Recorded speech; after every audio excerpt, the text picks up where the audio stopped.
The book of Bamidbar is often called the book of Numbers. But the truth is, as we get into Bamidbar, the Numbers is actually something which we've had before. That's nothing new.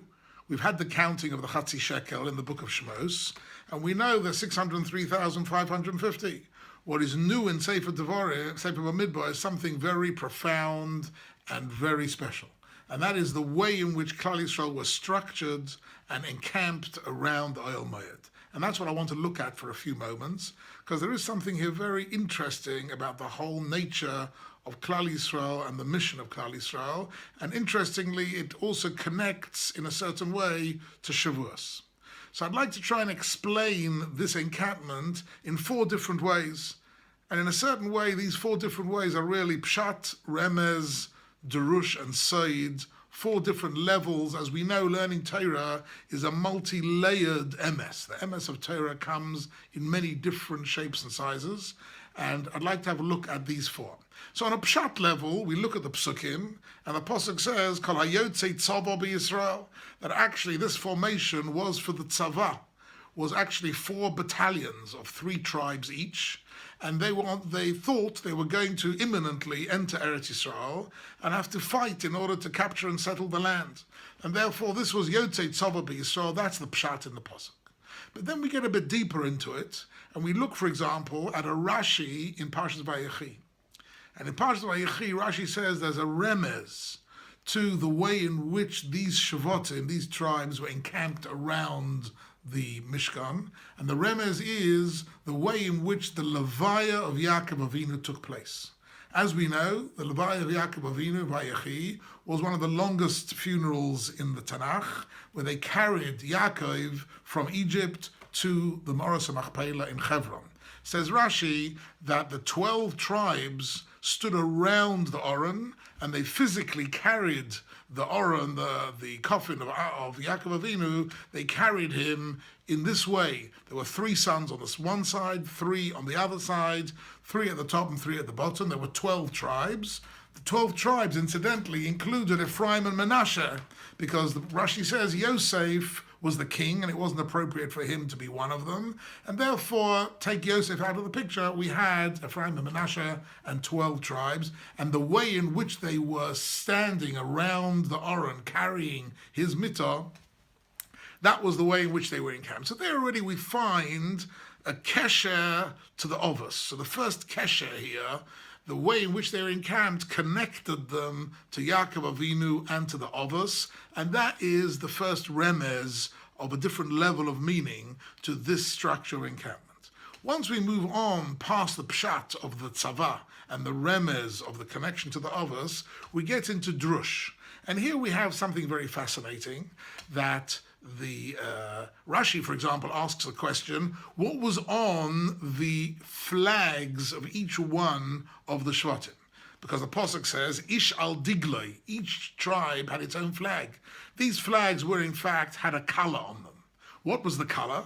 So Rashi says that the Choshen Mishpot, the breastplate of the Kohen Gadol, had the names of the Shvatim, al liboi, were engraved on that breastplate, and each tribe's flag was the color of that precious stone, which was on the breastplate of the Kohen Gadol.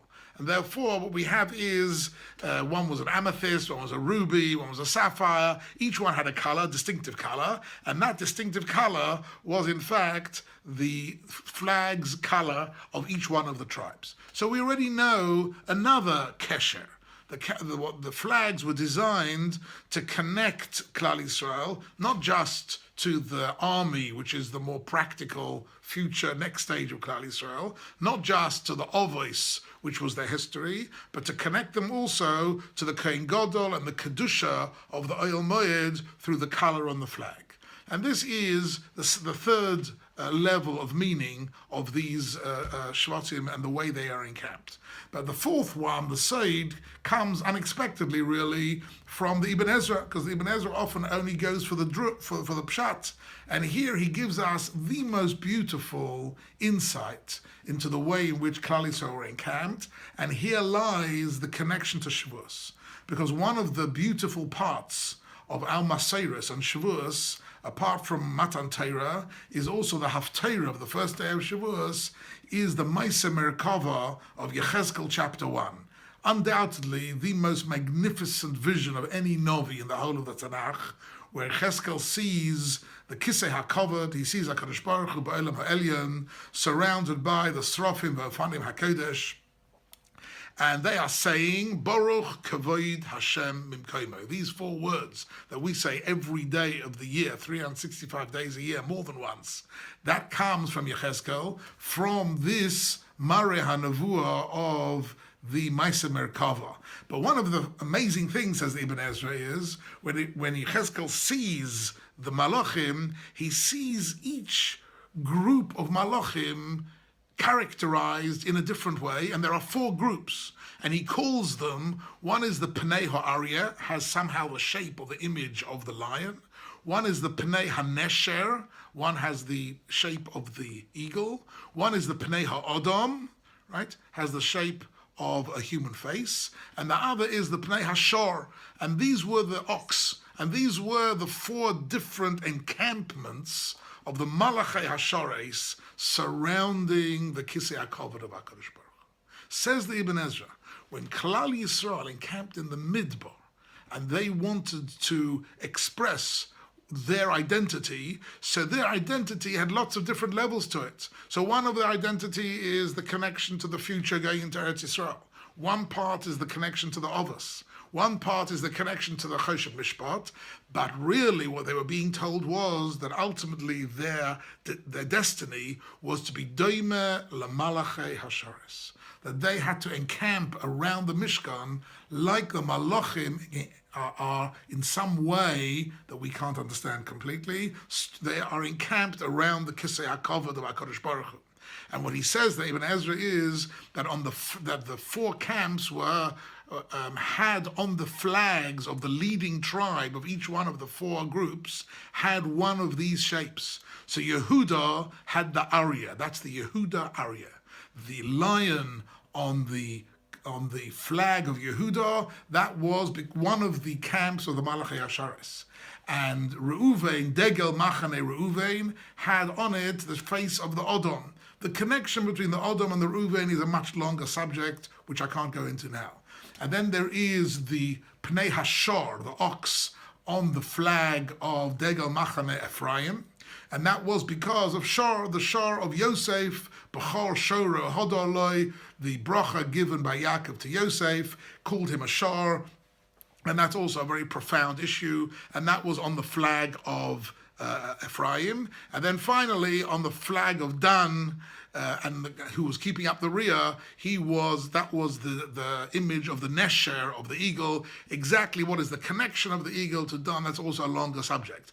But clearly here we have what might be referred as the Sod. This is the spiritual, symbolic meaning of a very, very interesting parsha in the Torah, and we are connecting Parshas Bamidbar with Shavuos, that on Shavuos we also want to emphasize the fact that we're not just Mekablei Torah as a group of people who are a nation, but our ultimate aspiration is to be Doime LaMalachei Hasharis, to somehow reenact that level of Kedusha described by Yecheskel, and that is our special claim to be Am Yisrael, to be the Mamleches Kohen in V'Goy Kodesh, V'chein Yiratzon, Amen.